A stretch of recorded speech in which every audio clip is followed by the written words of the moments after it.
Hey everyone, welcome to another edition of my live tea tasting. I've got an exciting blend for you guys today, so let's go ahead and jump right on in.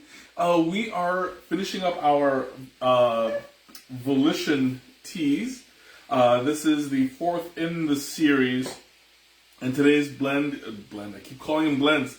Today's tea is the Colorful Peony, which is a play on the words white peony, which is a white tea. But it's, hey Snea, welcome. It's a white tea, but because it's generally not considered a colored tea, yes, it's peony. Hey Zam, welcome. Hey Claudia, welcome. Haven't seen you guys in a while. I don't know, for some reason I'm trying to watch my stream. There we go. I'm trying to watch my stream. Hey Ma, welcome. And get all of my comments, but it wasn't popping up. Hey, Teresa, welcome. Okay, great. We have a pretty good full house today, which I'm grateful for. So we're doing today. It's a white tea. I haven't done a white tea in a while because, like, I like white teas, but they're very hard to describe sometimes. Basically, because the taste is so light that you don't really taste much of anything unless you're looking for it. So, without further ado, let's take a look at the white tea. It's called Colorful Peony, and it's from Li Zhejiang in Hongjiangcheng. I hope I pronounced that correctly. The farmhouse is Li Zhejiang, and the area is Hongjiangcheng, I believe. I'm reading it off the label because teas can come off from pretty much anywhere. So I like to make sure that if I do have availability, the information of where it came from, I like to shout it out. So, as I was mentioning, white tea is a very delicate taste. And it's sometimes hard to taste because it's so light. I actually did take a phone call when I was working customer service for a white tea. They were complaining that it just tasted like water, and I commented that I just happened to be a tea connoisseur at the time, and I knew that white tea is very, very difficult to taste if you don't know what you're looking for. So I had to convince the customer that yeah, the tea is in there. It's just super duper light. But yeah, we'll take a look at the leaf. Now you'll notice first thing off the bat, this is not your ordinary leaf. Usually when I pull out a tea leaf, it's about yay big or long and thin. This one is like the full leaf. You can see that it has barely been touched. It was just plucked and it was just plucked and dried. There's very, very little oxidation involved, and that's why it's a white tea. And that's what gives it its light flavor. Of course, I'm going to get hiccups right in the middle of all this because, of course. Anyway, I gotta fight it. Okay, it's gone. Anyway, as I was saying, you could tell that there's been very little processing in the tea itself. Hey Izzy, welcome. I just saw, I divided my attention between two monitors here. But yeah, so I saw this really, really nice, specimen. I hope it's around here somewhere, where it was the two leaf and the beginning of a bud. You'll see a lot of these are just two leaves, but no buds. In comparison, you'll notice that, what did I say, specimen? Yes, it's a specimen. Any sample that's Dr. Evil Much. Yes, that is me. I get into my my mad scientist modes. I'm looking for one with a little bit of stem. I don't know, I'm not able to find that really, really nice one. I might have just lost it somewhere, or it might have broken off in the... It might have just broken off in here somewhere. Oh, wait, here it is. Nah, that was... Never mind. It broke. But, yeah, I'm not able to find it. You'll notice that there's not much of a difference between the dry leaf and the steep leaf because it's already open as much as it's going to be before I put it in the water. So afterwards, there's going to be very little giving because there's not much left to give with the leaf itself. So you'll notice it's very open, very wide, and that also contributes to the taste because it's, one, less oxidized, and two, it's already open. That gives it a very delicate texture and delicate flavor to it, as opposed to harder oxidation or further oxidation, and the shape of the leaf, which really dictates how you should steep it. So in order to steep this correctly, I steeped it at around 180 degrees, and only for 3 minutes because of that delicateness. It's going to oversteep really easily. So let's go ahead and take our first sip and see what it's like. Ooh, that's really nice. It smells like nut and peach. Very, very sweet, very light.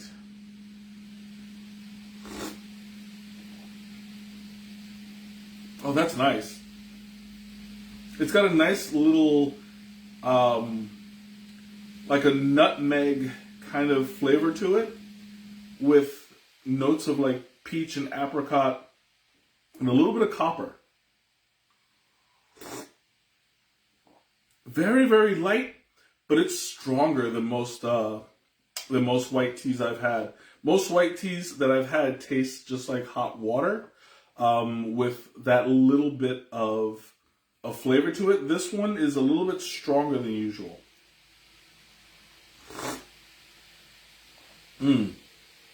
That's delicious, though.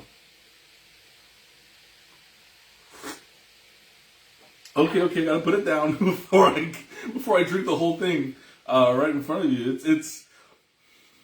I like the flavor of it. It's more pronounced than I was expecting. Usually when I drink a white tea, it's one that you sip and it's sweet, it's delicate, it's kind, but it's not very strong. Usually it just tastes like hot water with a little bit of a something in it. But this one you can actually taste it, and you can see that even the color is nice and yellow, so it's going to be more flavorful than average. And I might have left it in slightly longer than I should have. Usually you're supposed to do it for 3 minutes. I did it for about 3 minutes and 30 seconds, as I didn't get to the tea in like 3 seconds on the dot. At 30 seconds, at 3 minutes on the dot. But I think that kind of worked to its benefit because I'm getting a little bit more flavor, and it's not bitter at all. And that's one thing I really like about white teas, is that if you do it right, it's nice and smooth. There's no bitterness. There's no aftertaste. But what I'll say about this is that it's a very quick burn. Like, the flavor doesn't stick around very long, but when it does, for the time being that it's in your mouth, it's nice and smooth. There's very, very little texture, if any.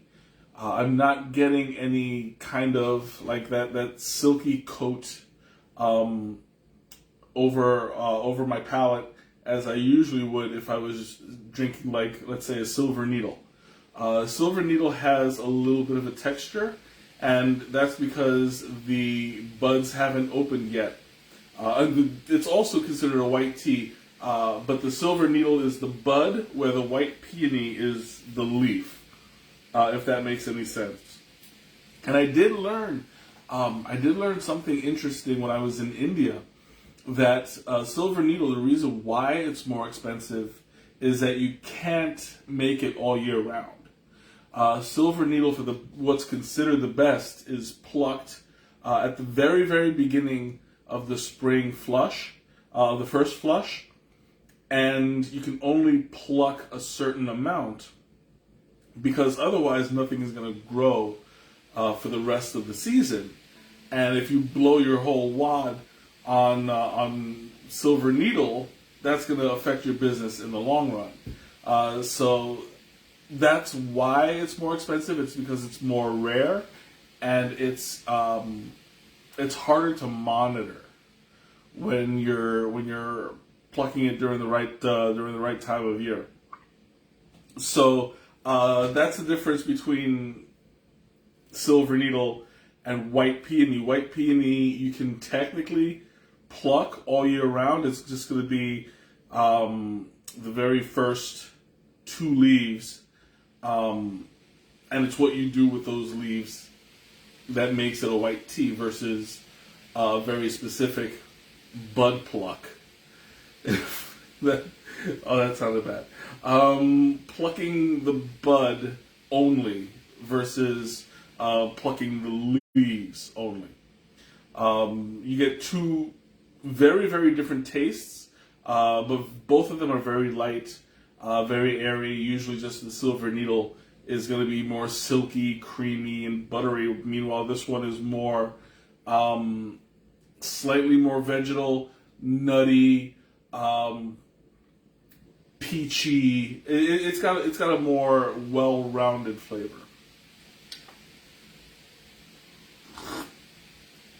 It feels like it tastes like there's like a little bit of lemon in this. I didn't put anything in it, but it tastes like the remnants of lemonade, if that makes sense. Something that's like sweet, a little bit of a tang, a little bit of a saltiness to it.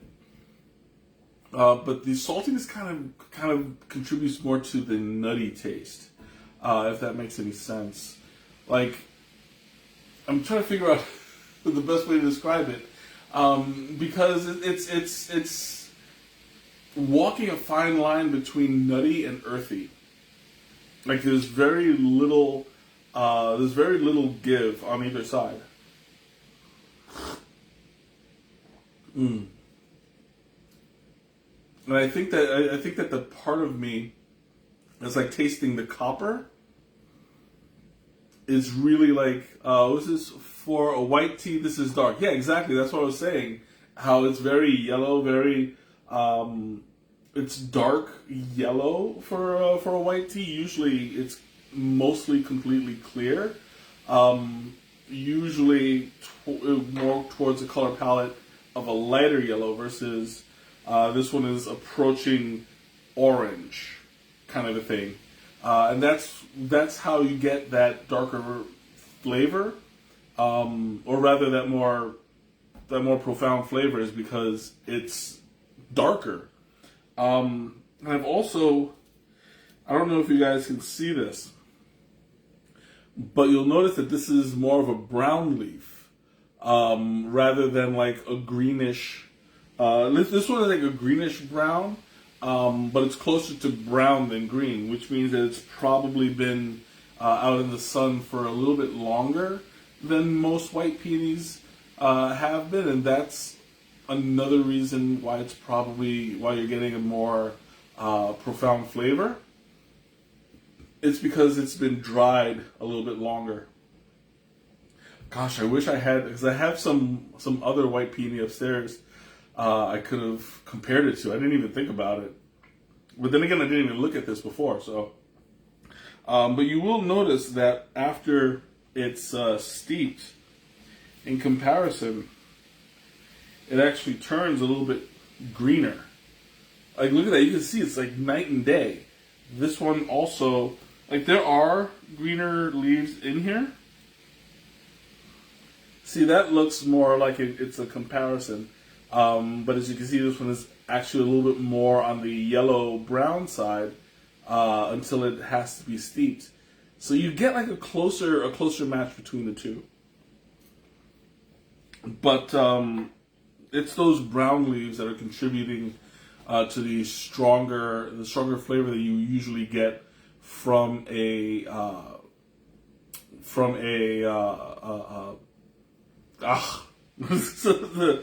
the colorful peony. I just brain farted there.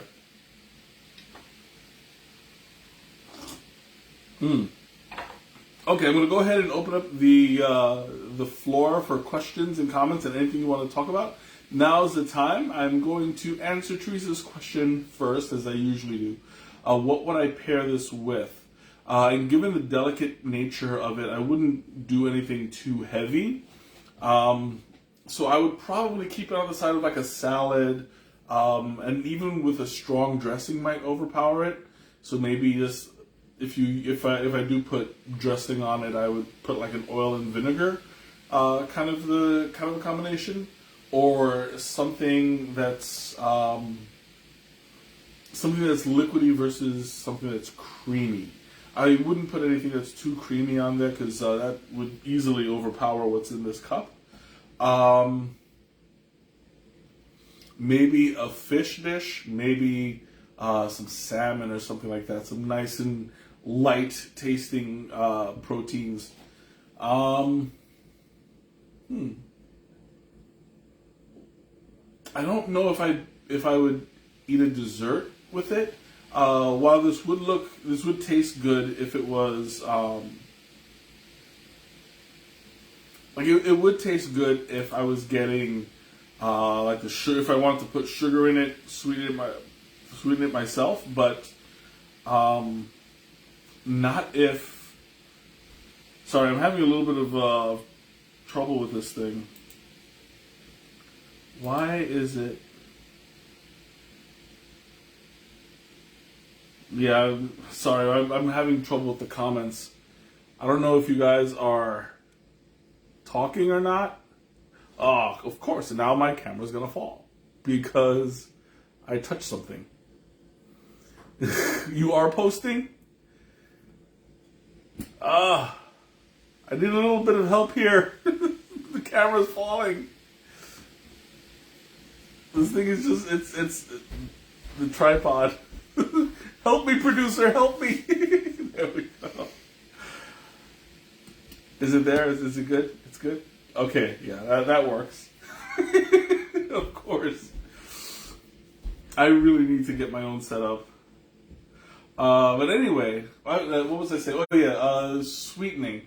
I would, you can sweeten this, but I wouldn't really pair it with a dessert, because anything too sweet would overpower it. Yeah. I don't know, this is just, it's really, how do I put this? It's really delicate, so I would recommend not pairing anything at all. Just drinking it as is, you'll be fine.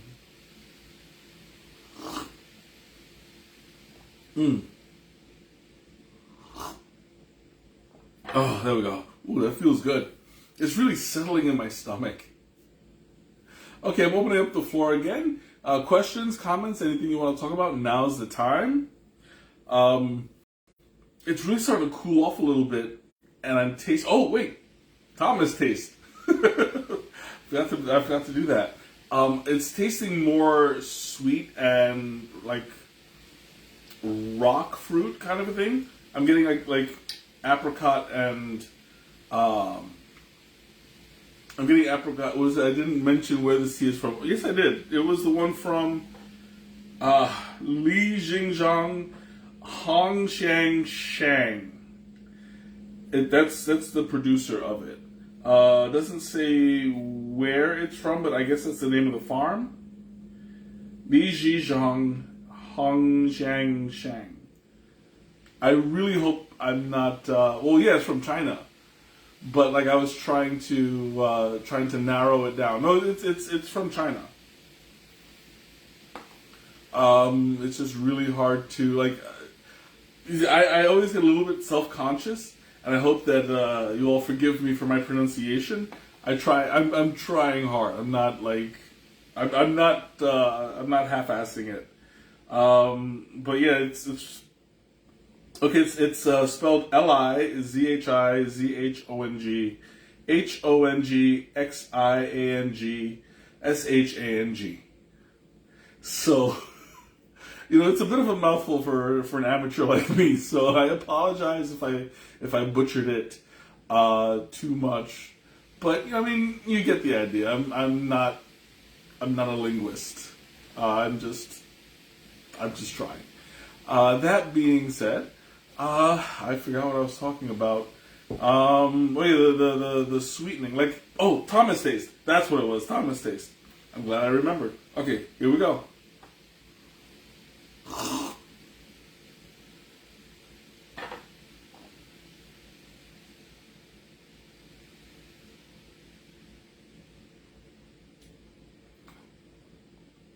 Okay, that was interesting. Like, when I had it in my mouth, it was sweet, and it had like that peachy apricot flavor.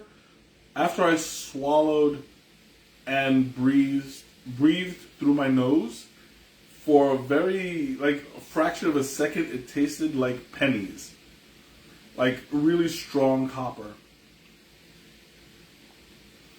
I don't know. It was just I guess that was just an effect of the aeration. That was really strange. Like, it was like just for a really brief second, just kind of got really super coppery. I want to see if I can find that again.